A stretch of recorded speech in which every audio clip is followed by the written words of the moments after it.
Madam, sheria Tanzania inaruhusu kummilikisha mtoto ardhi akatokea kwenye hati kama mmiliki halali? Sheria ya Tanzania, unajua hapa tunakuwa tunaongelea ni kama vile mchanganyiko wa sheria nyingi. Kwanza tuanze labda na sheria ya ardhi yenyewe kama sheria ya ardhi ya mwaka 1999 ile namba 4 na 5. Sheria hizi zinaruhusu mtoto kuweza kutokea katika hati miliki kama mmiliki, lakini ni minor, kwa hiyo lazima awepo guardian. Tunamaanisha kwamba huyu, tukisema mtoto ni chini ya miaka 18. Kwa hiyo kwa sheria zetu za Tanzania, mtu aliye chini ya miaka 18 hawezi kumiliki moja kwa moja ardhi au asset au mali yoyote ile. Kwa hiyo anaweza tu akamiliki kupitia guardianship. Kwa hiyo kama mzazi anaweza akaingia katika ile hati kama guardian, alafu mtoto akawekwa kwenye mabano kama minor, alafu ile mali kisheria inakuwa ni ya mtoto, lakini hawezi kuitwa ni mmiliki halisi au halali mpaka pale atakapotimiza miaka 18. Lakini sasa sheria hiyo hiyo ya ardhi, sheria ya mtoto ya mwaka 2009, sheria zetu za mirathi zina mkinga au tuseme zinamlinda mtoto huyu ambaye ni minor kuweza kuhakikisha kwamba mwisho wa siku yule ambaye ni guardian hawezi kuuza mali hii bila ruhusa ya mahakama.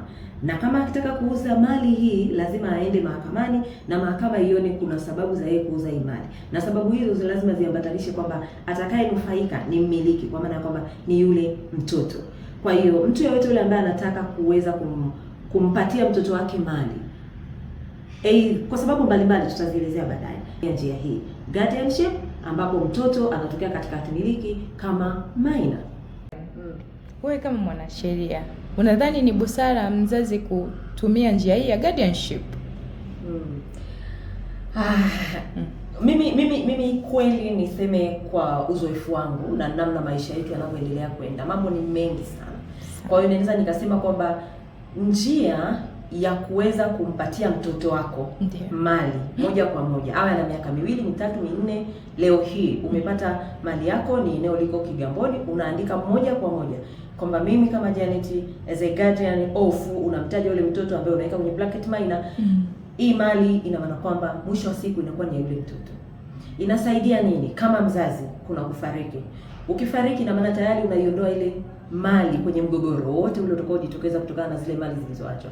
Lakini cha pili, hata unapokuwepo bado, mtoto yule akitimiza miaka 18 tayari anakuwa na mali yake ambayo ina majina yake. Lakini pia tuchukulie kwa mfano ukifariki, alafu mwisho wa siku kama kuna madeni ambayo umeyaacha yanayohitaji wewe kama marehemu mali yako iweze kukusanywa, iuzwe, ilipe madeni yako. Yani ina maana kwamba tayari umeshaiondoa mali hii katika majina yako, haiwezi ikakusanywa ikauzwa, kwa sababu kuanzia mwanzo kisheria haikuwa inahesabika kama mali yako. Hizi ni njia ambazo wenzetu wengine wao wanazitumia sana kwa ajili ya kuweza kulinda mali dhidi ya madeni, dhidi ya watu wasiokuwa waaminifu. Ngoja nikwambie kitu kimoja.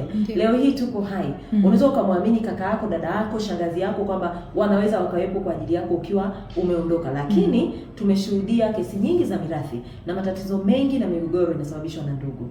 Kwa hiyo ili kuwalinda watoto, na kama kweli mzazi una nia ya kuwalinda watoto wote, nyie mke na mume, kutumia hii njia ya guardianship kuweza kuwapatia watoto wenu baadhi ya mali, nadhani ni njia ambayo ni smart na ni njia ambayo tayari inaonyesha nyinyi wazazi ambao mnawaza future ya watoto wenu na mjiwazie nyie peke yenu.